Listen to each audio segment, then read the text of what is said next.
Hi, my name is Mark Racine. I'm the Director of Technology for the Boston Public Schools, and I'm here to talk to you about a denial of service incident that occurred the week of December 13th. What I wanted to do is describe to you how our network is laid out and describe to you what the denial of service did to our network and why it brought the internet to a halt. So I want to start with a diagram, a very brief and basic diagram of our network, and start over here with the internet. Now the internet is where everything outside of the Boston Public Schools network lives. This could be something as simple as Google or YouTube, or your home computer will live outside of our network on the internet. There are obviously billions and billions of things on the internet, and on any given day we have about 250,000 things that we're connecting to at any given time.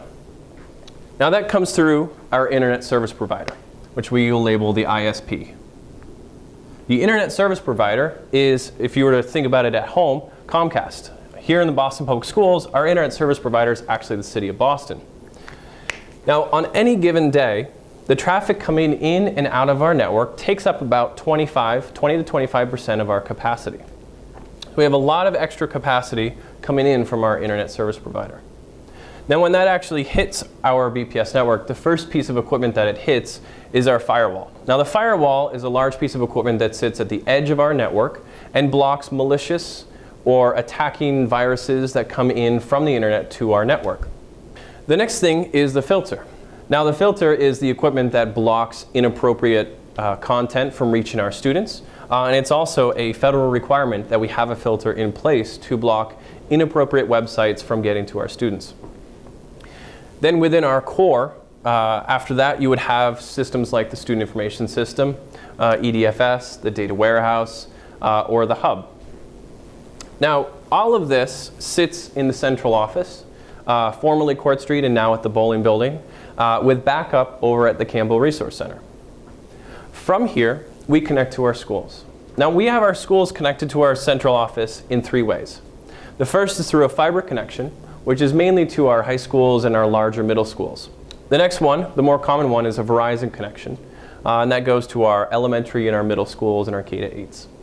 And then the final connection will be a wireless connection, which is, there are a handful of schools that connect to a fire station across the street through a wireless point-to-point antenna.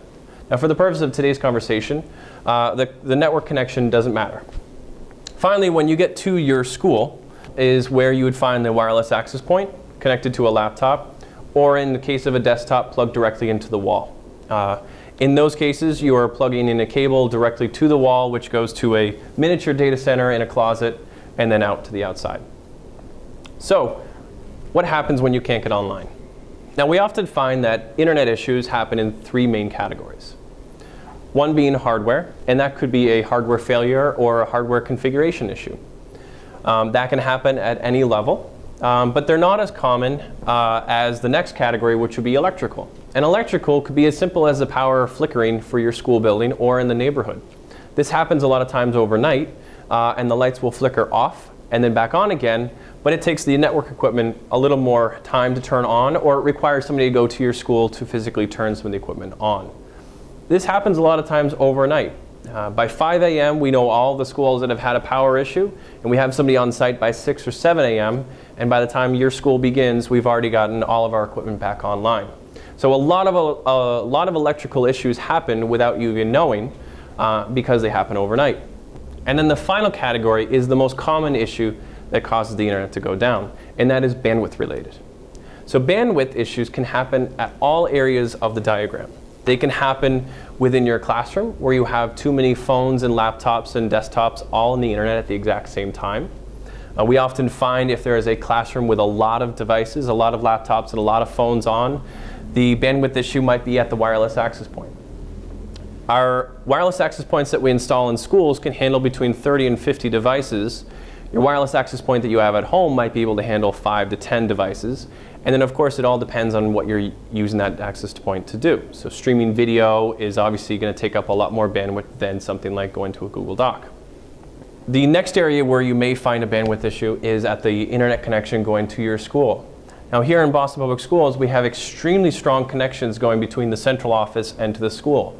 A lot of our high schools have a fiber connection, and the amount of bandwidth that they use on any day-to-day basis is nowhere near the capacity. Now the next area, which is where we see the most issues, is at the central office when all of this comes together. The two main pieces of equipment that can become overwhelmed would be our filter and our firewall. Now over the summer we increased our firewall's capacity by about 10 times. And this winter we're increasing our filter's capacity by the same amount. Now finally, your internet service provider gives you an amount of bandwidth that your home or your school or your district can use. In the case of our internet service provider, we're using about 25% of our capacity. So this is a basic diagram of how our network is set up. And this is how most companies set up their network as well.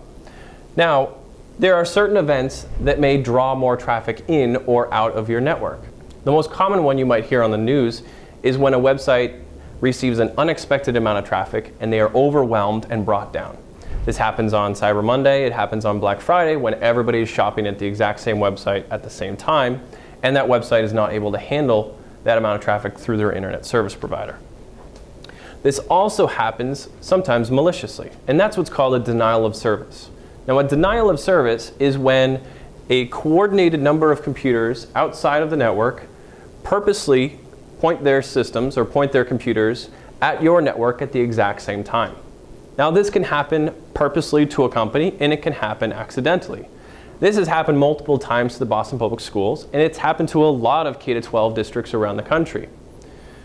It happens every day to a lot of financial and private institutions because people are purposely trying to disrupt their business. As you can imagine, when the internet goes down, it is a complete disruption to our business, and that's why there are people outside who want to do this to us. So on December 13th and 14th, our network traffic increased from about 20 to 25% to 170%. Now, if I were to draw that to scale, this is about the level of traffic that came in through our internet.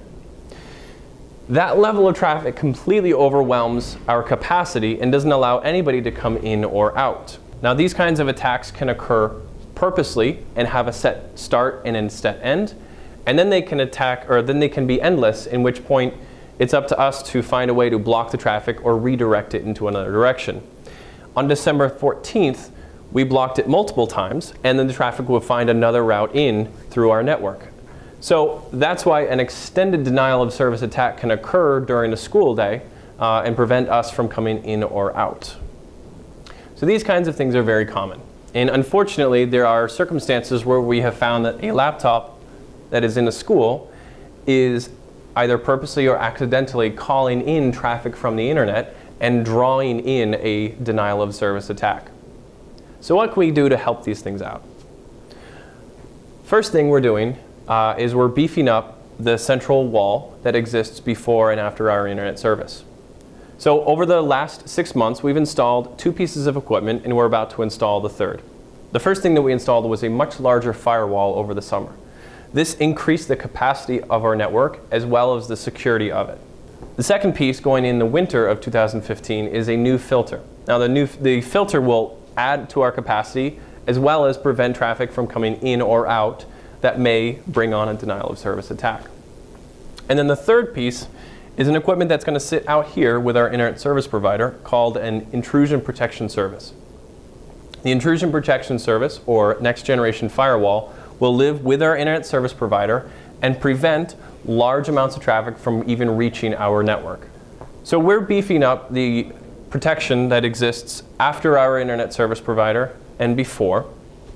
And we're also going to be working with schools to look for events that happen within a school that could trigger a denial of service attack from coming in. Oftentimes a virus on a computer is unknowingly calling a denial of service attack to the district, and that person may or may not know that their computer is actually bringing on the traffic into our district. On December 13th, we actually found a laptop in one of our schools that was calling traffic to the district. And by doing that, it may have unknowingly brought in a denial of service to our district. So a key piece of equipment to help us out with this is going to be our filter. Now the filter, at first glance, is used to block inappropriate websites. But it also helps us with identifying websites that may seem educational or seem safe, but actually contain a virus. And those viruses can unknowingly be downloaded onto a laptop and, in some circumstances, call in a denial of service attack from the outside or spread from within the inside. So With our new filter that we're installing, will give us greater capabilities to identify troublesome computers that may unknowingly have a virus on them, and a virus that could call in a denial of service from the outside. But this is where we need your help. There are a lot of websites out there that may seem safe that you visit at home or at school that unknowingly have a virus on them. Now, a computer virus can be buried within a seemingly safe website or hidden within an email attachment. And so that's why services like Google Apps have protected the district from a lot of viruses floating through emails. Our filter is going to protect our teachers and students from going to a website that may contain a virus that you don't know about. And our firewall is going to protect ourselves from issues that come in from the outside. So the incidents that occurred the week of December 13th were a major distraction to our classrooms. And we at the Office of Instructional and Information Technology take these issues very seriously. We are taking very large steps to make sure that you, as a classroom teacher or instructor or administrator, have a stable and fast connection to the internet from your classroom at all times. This is not the first denial of service attack that we've received, and it's not the last one that we'll receive. But the efforts that we're making this winter to strengthen our core network will minimize the impact of future denial of service attacks. I want to thank you for taking the time to learn about denial of service incidents, and please feel free to reach out to us by calling our help desk at extension 9200 or going to our website at bostonpublicschools.org/technology. Thank you.